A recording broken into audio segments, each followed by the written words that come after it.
మత్స్యంగాన్ని ప్రభు ప్రేమించండి. ఈ సభలో జరుగుతున్న అలజడులు శోధనలు యేసు నామములో తొలగిపోవును గాక.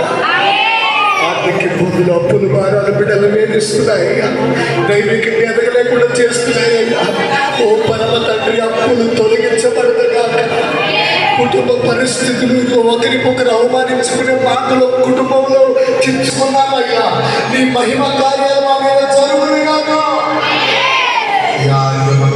ఆశీర్వదించమని యేసు నామములో అడుగుచున్నాను.